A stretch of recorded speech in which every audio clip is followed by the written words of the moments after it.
I have a quiz for you guys. How many muscles are in the human back? Now don't cheat and look it up. Guess the number in the comments. Today is the second day of my time-efficient push-pull legs series. I like to split my pull workouts into two. One workout is more focused on the horizontal pulling and one for vertical pulling. If you have a look at the anatomy of the back muscles, you can see muscle fibers going horizontally and some going vertically. So we need to design the exercises to work out all these fibers directions. This pull day is more vertical, doesn't really matter which order you go with. I personally like to start with the vertical since I feel I need more lats, which are vertically inserted muscles. That's why the first exercise is lat pull downs.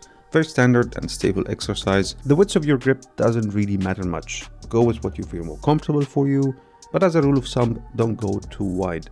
Anywhere around shoulder width and slightly wider should be good enough. Here you want to pull to your chest, don't lean back too much and don't use momentum to pull, and stretch all the way up and feel your lats, and then you want to slowly go down. Don't just let the weight drop. Control the movements with your lats.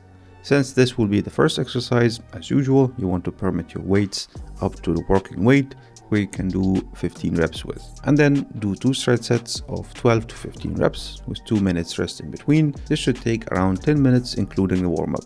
There is one myth I want to address here before moving on, and that's that biceps don't get worked enough during pull movement. That's true only for horizontal movements like rows and especially single arm rows, but for vertical movements like pull-ups and pull-downs, they are quite effective, and I usually count them in my weekly bicep volume as a full bicep set. Next up, we have one of the best back machines, chest supported T-bar rows. Here you want to stretch all the way down, feel your lats and your back stretch and squeeze at the top. It's an amazing machine, but unfortunately not all the gyms have this for some reason. You can replace it with a chest supported row, same idea. You really want to stretch and squeeze.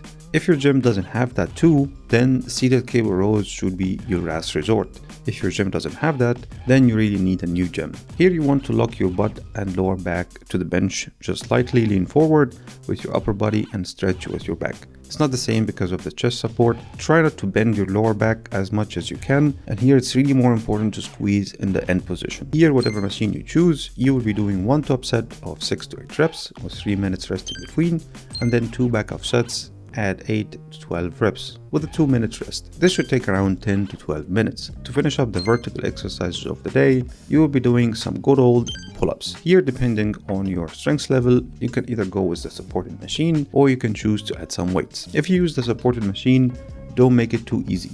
I often see people making it too easy. That will not help. Try to set up the weight where it feels heavy enough, but you can still do some pull-ups. Similarly, if you want to add weights, don't let your ego decide the weight for you. Regardless of how you choose to do this, the most important thing here is that you go all the way down and all the way up, shin above the bar, and slowly, super slowly go down. You need to go super controlled here. It will hurt, but it's an amazing exercise. Here you will be doing another wrist pose set. Usually I do 40 reps, but it can be too much or too little for you. So choose the amount of reps that works for you. But I wouldn't go below 20 for this one. Again, standard wrist pose here. Do as much as you can, just for 20 to 30 seconds, and then go again until you finish all your reps. This should take around 5 minutes. Next up, we have some rear delt work to do. Here I'd like to use the cable flies. Alternatively, you can use the rear fly machine. Here, the most important thing is to try to flare your elbow out as much as you can. So the more your elbow is pointed out, the more rear delts it hits, and the more it points in, the more back it hits. So the point of this exercise is rear delt, so try to flare it as much as you can. So here you can catch your breath a bit and do 3 straight sets for 15 to 20 reps with 2 minute rest in between. This should take around 10 minutes. And to finish up the pull day, you will do 1 drop set of dumbbell seated bicep curls.